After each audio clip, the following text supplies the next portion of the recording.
할렐루야. 아멘.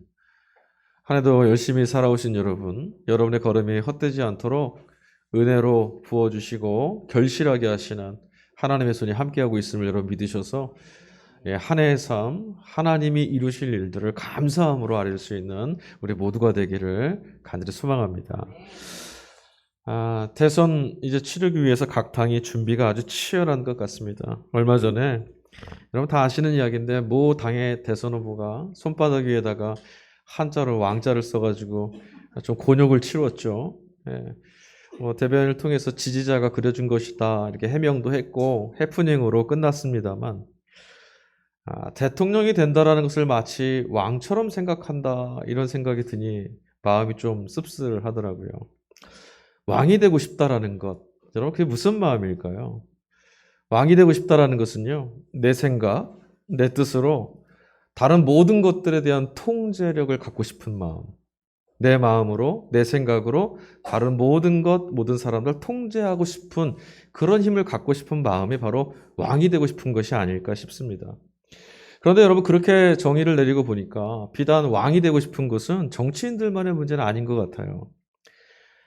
우리들 모두 안에서도 사실 이런 마음은 예외 없이 발견됩니다. 무슨 말씀인고 하니 여러분 우리는 내 뜻대로 되지 않으면 답답해하죠. 그리고 또 반대로 내 마음대로 되면 만족합니다.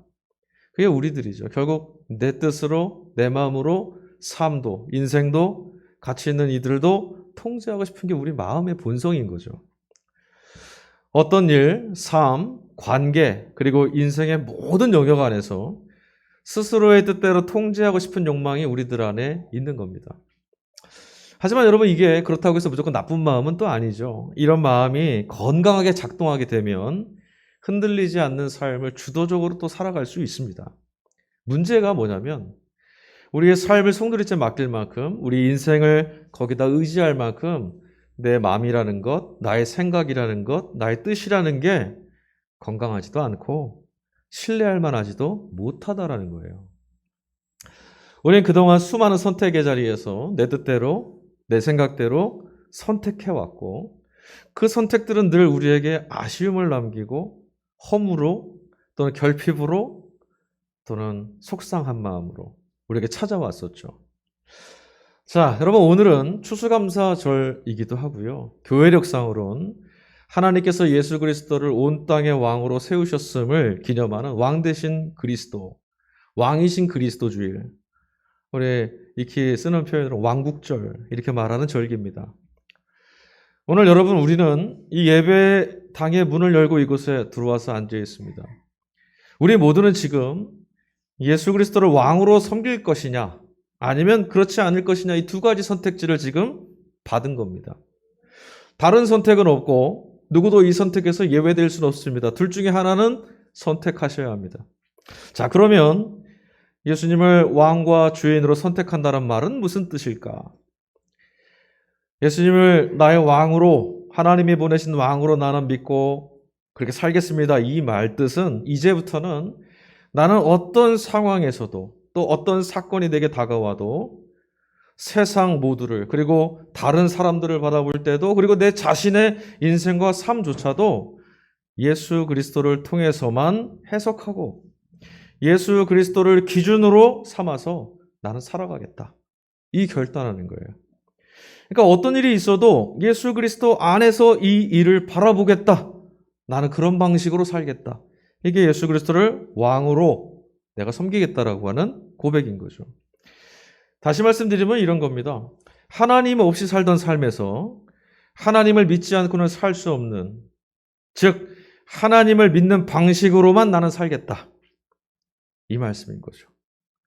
어떤 선택지에 있어도 하나님을 믿는 그런 마음의 방식으로 선택하겠다라는 거예요. 자, 그러면 반대로 예수 그리스도를 왕으로 인정하지 않겠다는 말은 뭐겠어요? 인생을 하나님 없이 살겠다라는 말과 같은 겁니다. 결국 여러분 제 인생을 이끌어가고 채우고 먹이고 또 책임져야 되는 것, 주인 역할을 감당하겠다고 했으니 내가 다 책임져야죠. 그런데 문제는 그 주인 행세해야 될 나는 왜곡되고 병들고 깨어지고 삐뚤어져 있는 그런 존재라는 거예요. 이런 삶에는 늘 불평과 원망과 두려움, 절망이 남게 됩니다. 그러나 지금 말씀드렸다시피 이거 모두 다 내가 주인 돼서 내가 선택하고 내가 왕으로 섬긴 내 삶의 결과잖아요. 제 마음대로 제 뜻대로 살아온 결과니까 책임도 고스란히 내가 져야 되는데 참 아이러니한 건 뭔지 아십니까?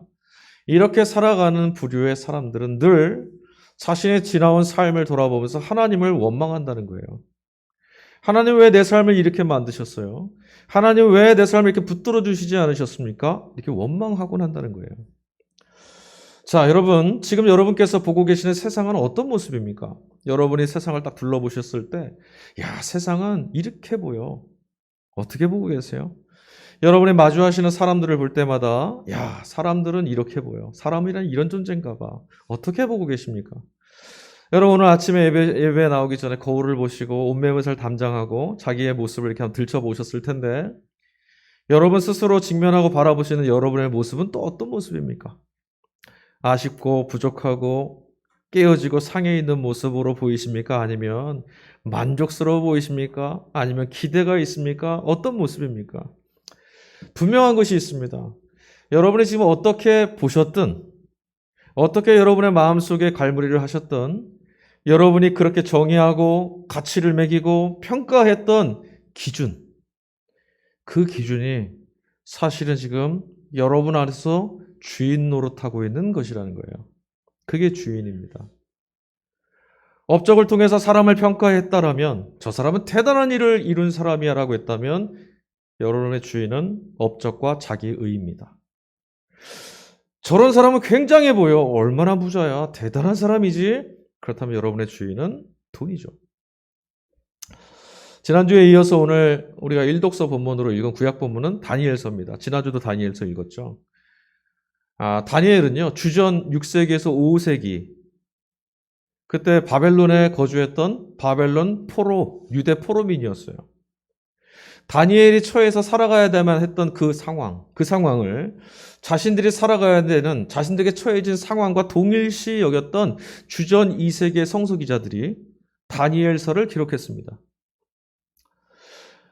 다니엘서를 읽을 때 그래서 우리가 주목해야 될 것이 있어요. 지난주도 제가 말씀드렸었는데 정말 주목해야 될 것은 다니엘이 어떻게 그렇게 치열하고 잔혹한 시대를 살아갈 수 있었을까?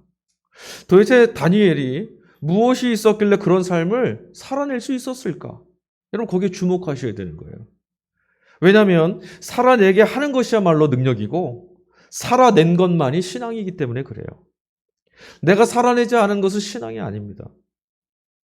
다니엘은 당시 세상의 통치자였던 바벨론, 그 바벨론의 포로로 살아가고 있었어요. 그 도중에 하나님께서 이 바벨론을 심판하실 거라고 하는 묵시를 받죠. 불의와 폭력과 불법을 일삼는 이런 세상을 하나님이 가만두실 리 없다라는 거예요.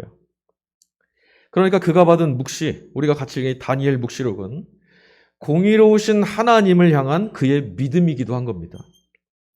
그래서 다니엘은 끝내 바벨론의 문화와 종교를 거부했어요.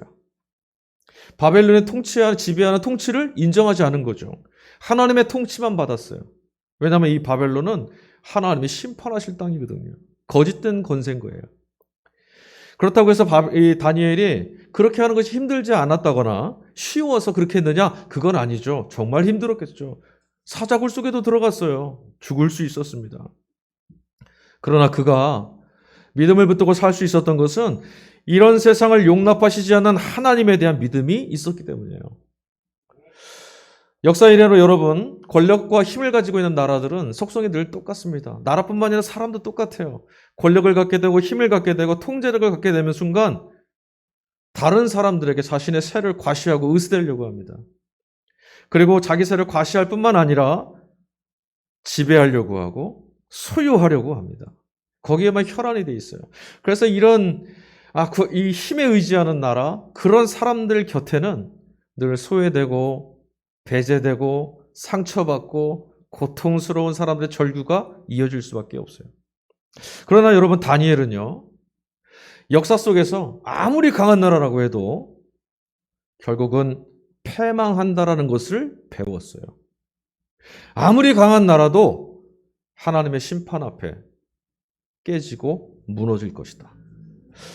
그래서 다니엘은 암울한 현실이 계속 깊어지면 절망도 깊어지고 아픔도 깊어지고 상실함이 더 커져가고 속상한 일이 많아질수록 하나님의 공의로운 심판이 그리고 하나님이 가지고 오실 새로운 세계가 가까이 오고 있다는 것을 분명하게 주목할 수 있었습니다. 여러분, 우리는 약자에게 잔인하고 강한 자에게 아첨하는 세상, 불의함이 의로움을 비웃고 거짓이 진실인 양 떠들고 물질이 하나님이 되어버린 이런 세상을 하나님이 용납하실 리 없다라는 것, 하나님은 그런 분이시라는 것 우리 잘 알고 있습니다. 그렇죠, 여러분? 하나님이 불의함을 용납하실까요? 거짓이 물질이 주인들의 세상을 그래 그렇게 하는 게 잘 사는 것이다 하실까요? 아니죠. 그리 안 하실 거 우리 잘 알고 있습니다. 그런 면에서는 여러분, 우리도 이미 묵시를 받은 사람들이에요.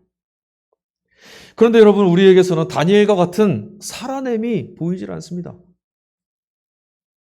마치 이런 세상 영원할 것처럼 그렇게 보이다 보니까 야, 아무리 애를 써도 소용이 없어. 이렇게 해봐야 아무 소용없는 거야. 틀렸어. 그래서 자포자기하거나 그러니까 세상이 원래 이러니까 본래가 이러니까 체념한 채 적당히 타협하고 적당히 양보하면서 이런 세상에서도 좀 한번 잘 살아봐야지. 이럴 길을 찾아다닙니다. 역사의 주관자이 되시는 하나님을 보지 못한 탓이에요. 다니엘은 하나님께서 이 바벨론을 곧 멸망시키실 것이다. 심판하실 것이다라는 것을 믿고 있었어요. 불의한 땅, 불의한 세계, 하나님은 공의로우시니까 절대로 이런 것도 용납 안 하실 것이다. 믿었던 거죠. 그리고 나서 이후에 하나님이 이 세계를 다 심판하시면 끝이 아니라 당신의 새로운 나라, 하나님만이 통치하실 수 있는 누구나 기뻐하고 누구나 감사하고 자유하고 해방과 구원을 누릴 수 있는 그런 나라를 가지고 오실 것이다. 그렇게 믿었어요.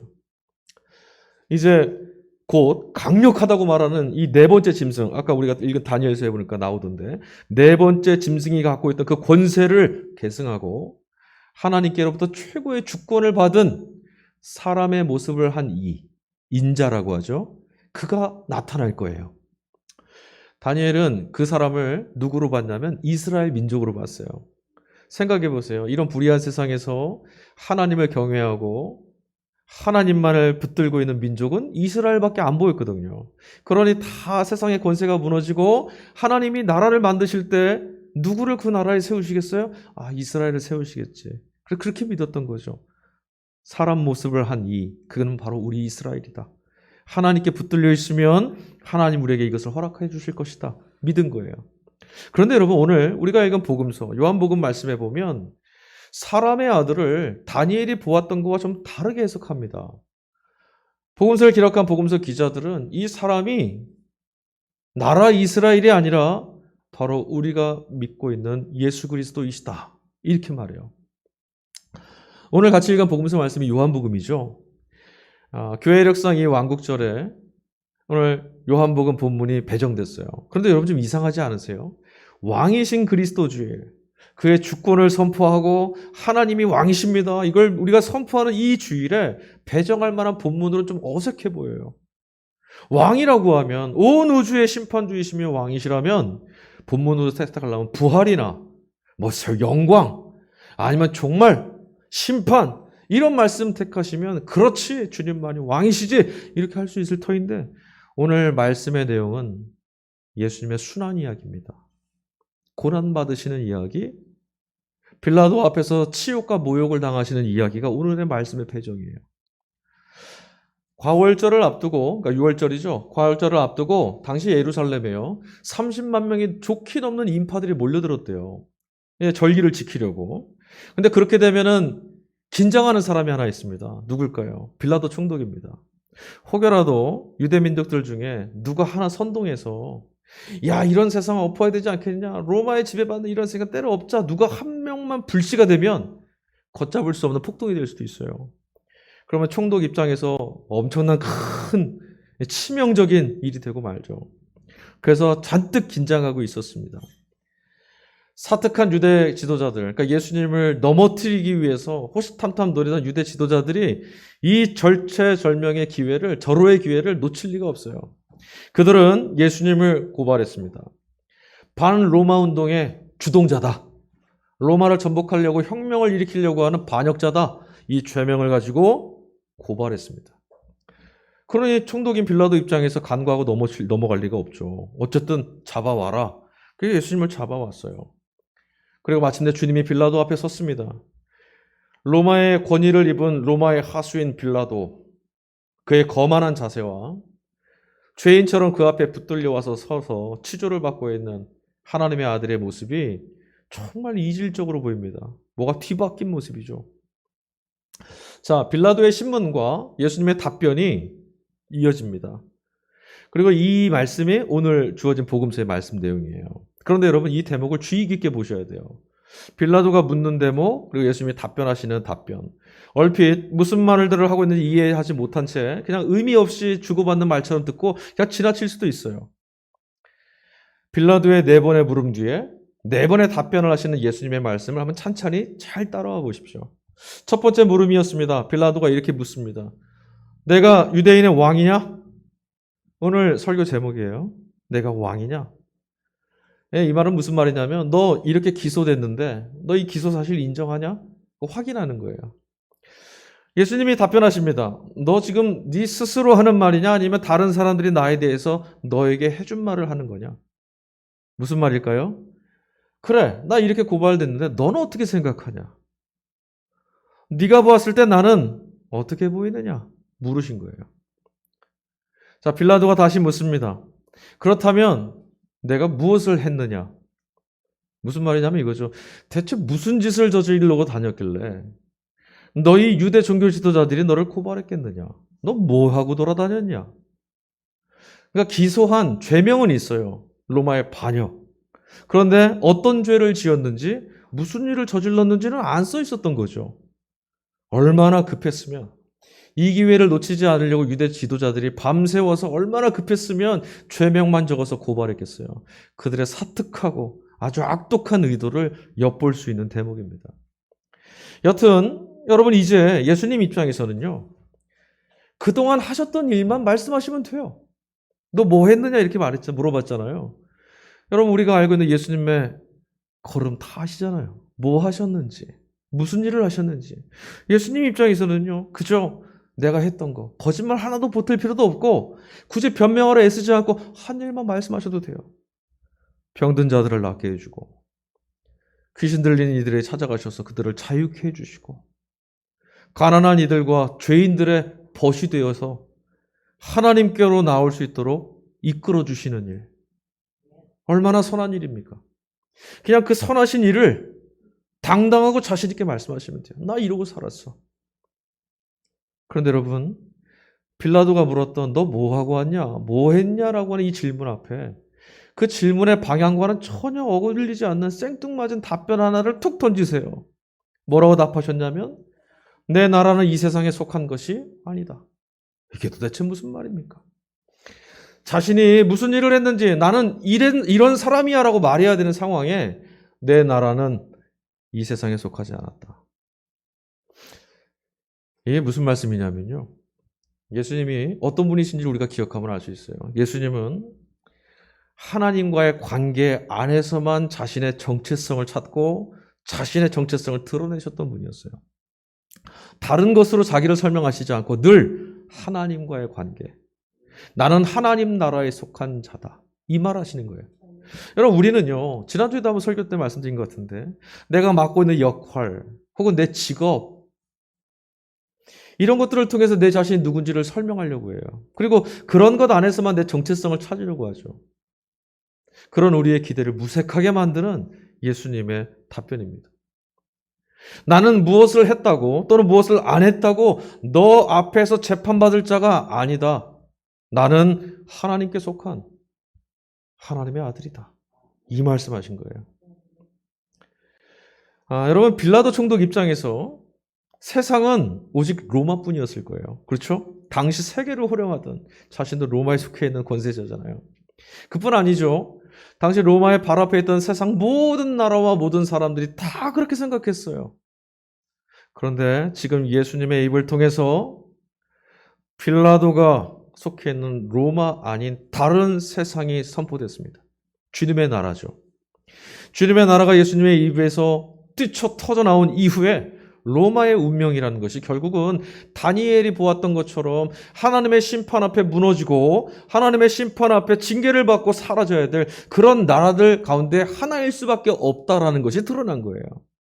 얼마나 기냐, 얼마나 짧게냐 이 차이만 있을 뿐이지 하나님의 심판 앞에서는 모두가 똑같습니다. 영원할 수 없습니다. 자기들의 세를 자랑할 수 없어요. 자기들이 아무리 권세가 있는 것 같이 으스댄다 한들 하나님의 심판 앞에서 바람 앞에 있는 초처럼 꺼지고 말 그런 세상입니다. 이에 비해서 예수님이 지금 소개하신 내 나라는 이라고 말한 주님의 나라는 어떤 나라입니까? 여러분 주님의 나라는 어떤 나라예요? 영원한 나라입니다. 그 나라는 누구나 보고 싶다고 해서 볼 수 없어요. 누구나 들어가고 싶다고 들어갈 수도 없습니다. 황제라고 해도 못 들어갑니다. 세상 없는 권위자가 나에겐 이런 권세가 있다고 아무리 자랑해도 그런 권위를 갖고도 마음대로 들어갈 수 없는 나라입니다. 그러나 또 한편으로 그 나라는 주님의 나라는 더없이 가난하고 소외당하고 버려지고 심지어 죄인들도 들어갈 수 있는 나라입니다. 오직 주인의 뜻에 달려있는 나라예요. 그래서 여러분 그 나라는 허락된 이들에게는 은혜로 들어가는 나라입니다. 또한 그 나라는 예수 그리스도로 인해서 이 세계 가운데 이미 임한 나라입니다. 이미 임하여서 오늘 우리에게 질문을 던집니다. 오늘 우리에게 선택을 강요하고 있어요. 뭐라고요? 이제 누구의 통치를 받고 살 것이냐? 너는 누구를 왕으로 섬기며 살 것이냐? 선택을 강요하는 나라입니다. 그래서 오늘 우리도 예외 없이 이 예배 자리에서 이 강요 앞에 서 있다라는 거예요. 주님이 왕이 되시는 순간, 우리가 그 나라에 속하기로 결단하는 순간, 여러분 우리 마음의 권좌, 우리 인생의 왕위를 물려드려야 됩니다. 나라가 다르다고 했던 주님의 말씀은요, 결국 그 나라의 통치자가 다르다라는 거예요. 여러분 세상의 통치자와 주님 나라의 통치자, 주님은 어떻게 다르실까요? 주님의 나라의 통치자는 세상의 통치자가 완전히 달라요. 여러분 세상의 왕이나 권력은 어떻게 합니까? 자기의 권세, 자기의 이익을 지키기 위해서 타인의 희생을 강요합니다. 그렇죠? 그게 본래 권력의 속성이에요. 늘 국민을 위해서라고 말하지만 재배 채우는 것만. 아프고 고통스러워서 절망하는 이들 돌아보지 않아요. 하지만 여러분, 당신께서 살아내시는 삶 모두를 통해서 보여주셨던 주님의 나라는 어떻습니까? 희생을 강요하는 나라가 아니라 자기 백성을 살려내시기 위해서 왕이 희생하는 나라입니다. 왕이신 주님이 순환을 받으시고 고통을 본인이 스스로 채찍에 맞고 십자가에 달리심으로 나음을 주시고 구원을 주고 해방으로 이끌어 가시는 그런 나라예요. 그러면 여러분 우리 질문해야 돼요. 왜 순환이, 왜 고통이 하나님이 세우신 왕의 길이어야 하는가? 왜 그 왕은 그렇게 하는가? 세상의 모든 왕이 자기가 가지고 있는 것들을 움켜쥐고 그 권세를 휘두르는데 왜 하나님이 세우시는 왕은 이렇게 하시는가? 오늘 이 독서로 읽은 서신서 말씀이 계시록 말씀이죠. 요한 사도가 교회들에 써보낸 서신서입니다. 그 말씀 1장 5절 후반절에 보니까 예수님이야말로 자신의 피로 우리의 죄로부터 해방시켜 주신 우리의 왕이시다라고 외치고 있어요. 죄로부터 우리를 해방시켜 주셨다는 말씀. 여러분 이 말씀을 이해하려면 먼저 죄가 뭔 줄 알아야죠. 죄로부터 구원하셨다고 그랬으니까. 자신의 피로 구원하셨다고 하셨으니까. 여러분 죄가 뭡니까? 저는 여러분들이 성경에서 말씀하시는 이 단어들을 좀 여러분의 삶의 언어로 계속해서 곱씹어 보셨으면 좋겠어요. 이런 거죠.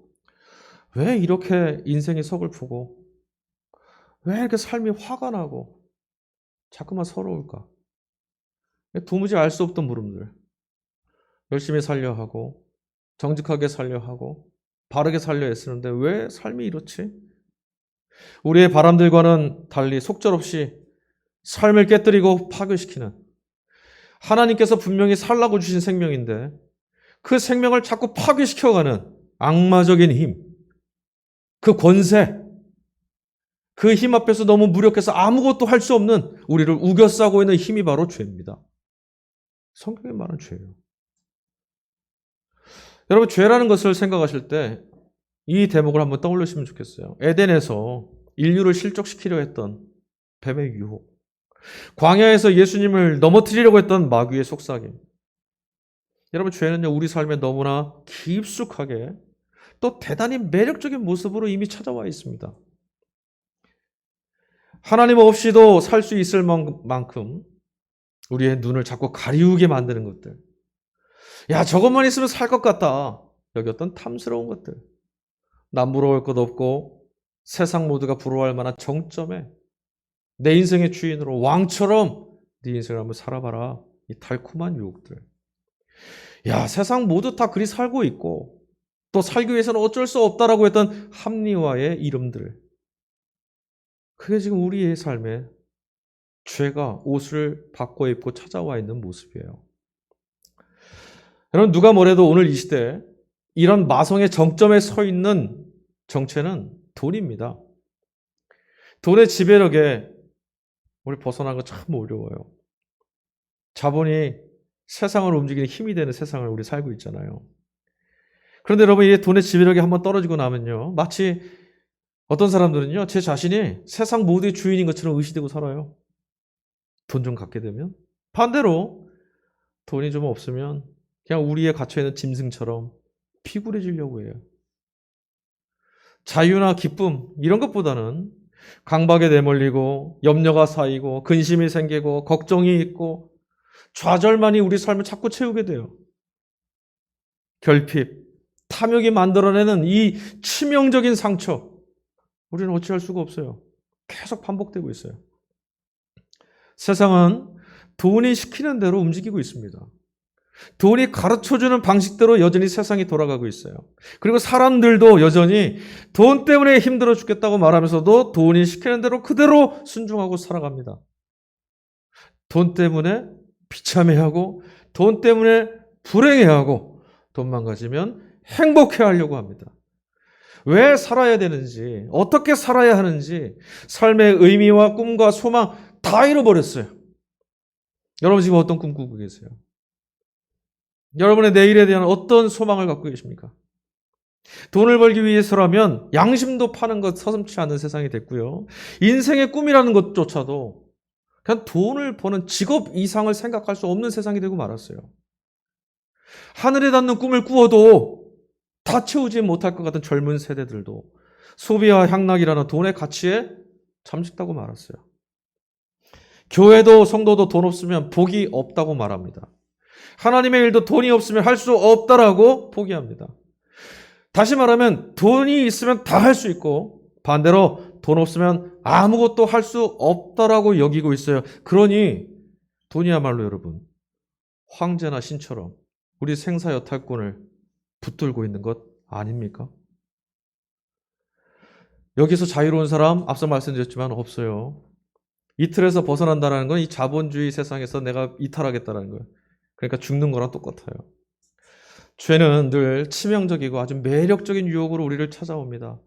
그리고 나서 결국은 어떻게 하는지 아십니까? 악마적인 힘으로 우리의 삶을 파괴시킵니다.